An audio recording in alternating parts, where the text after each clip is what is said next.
Georges de Latour, 1593 to 1652, is regarded as one of the most distinctive French Baroque painters, renowned for his mastery of light, shadow, and serene, contemplative scenes.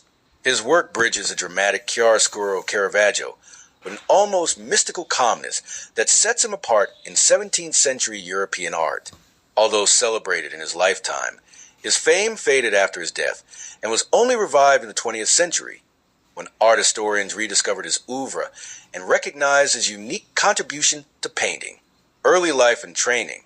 Georges de Latour was born on March 13th, 1593, in Vic-sur-Seille, a small town in the Duchy of Lorraine, which at the time was an independent state between France and the Holy Roman Empire. He was the second of 7 children in the family of Jean de Latour, a baker, and Sibylle Mollien. Details about his artistic training remain uncertain, but it is believed he may have apprenticed with a painter in Lorraine or nearby Nancy, the ducal capital. Lorraine, during this period, was a crossroads of cultural influence, exposed to Italian, Flemish, and German artistic traditions, which may have shaped Latour's early sensibilities. By 1617, Latour had moved to the town of Lunéville, where he would spend most of his career. That same year, he married Diane Leneuf, a woman from a wealthy and influential family. This marriage not only improved his social standing, but also provided him with valuable connections among the nobility and clergy, many of whom would later become his patrons. Artistic style and influences. Latour's early works display a strong influence of Caravaggio and his followers, especially in the use of tenebrism, dramatic contrast between light and dark to heighten realism and emotional intensity. However, while Caravaggio's paintings often teem with movement and tension, Latour's compositions are notable for their stillness, simplicity, and meditative atmosphere. In his nocturnal scenes, Latour frequently used a single candle as a sole light source, creating a warm, intimate glow that bathes his figures in soft, sculptural illumination.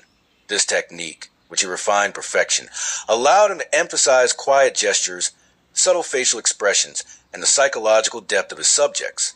His subject matter ranged from religious themes, such as the penitent Magdalene, the newborn, and the dream of Saint Joseph, to genre scenes of beggars, musicians, and card players. These secular works often contain moral undertones, warning against greed, deceit, or vanity. Major works. One of Latour's best-known paintings, The Fortune Teller, c. 1630s, depicts a young man being tricked by gypsy women who rob him while distracting him with flattery. The composition, marked by a masterful arrangement of figures and an acute observation of human behavior, exemplifies Latour's skill at blending realism with allegorical meaning. The penitent Magdalene exists in several versions, each portraying Mary Magdalene in deep contemplation, lit only by candlelight, with symbols of mortality, a skull, a book, or a mirror before her. These paintings embody Latour's ability to create a spiritual mood through minimalism and light. In The Newborn, circa 1645, Latour presents a tender scene of mother and child in dim candlelight. The simplicity of the setting and the gentle handling of form evoke both a nativity scene and a universal image of motherhood, blurring the boundaries between sacred and everyday life. Life in Lorraine. Latour enjoyed considerable success in Lorraine.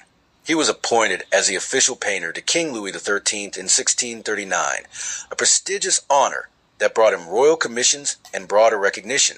Despite the turbulence of the 30 Years' War, which brought hardship to the region, Latour's reputation remained strong.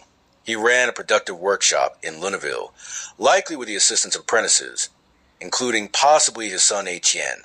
However, some scholars suggest that all the works attributed to him are purely his own hand, given the consistent style and high quality across his oeuvre, personality, and reputation.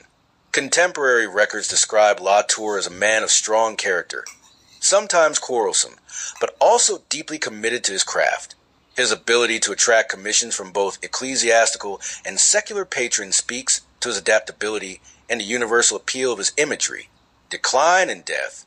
In 1652, an epidemic, possibly plague, swept through Lunéville. Latour, his wife, and several of their children died within a short span. He was buried on January 30th, 1652, in Lunéville, with his death and in the absence of active promotion of his legacy, his name and works gradually faded from public memory. Many of his paintings were misattributed to other artists, such as Spanish and Dutch Caravaggisti, over the following centuries. Rediscovery in the 20th century. The modern revival of Latour's reputation began in the early 20th century when German scholar Hermann Voss identified a group of works as belonging to the same hand. Through meticulous research, art historians linked these paintings to Georges de Latour. Exhibitions in Paris and elsewhere cemented his place as a master of the French Baroque, and today his paintings are held in major museums, including the Louvre, the National Gallery of Art in Washington, and the Prado Museum in Madrid. Legacy. Latour's paintings continue to fascinate for their quiet intensity, economy of form, and poetic use of light. Unlike many of his contemporaries, he avoided excessive ornamentation, instead distilling scenes to their essential emotional and spiritual content. His art resonates with modern viewers for its timeless introspection and understated beauty. From the bustling realism of the fortune teller to the meditative calm of the penitent Magdalene, Georges de Latour's work invites viewers to slow down and engage with the subtle play of light, shadow, and human presence, a legacy that ensures his place among the great masters of European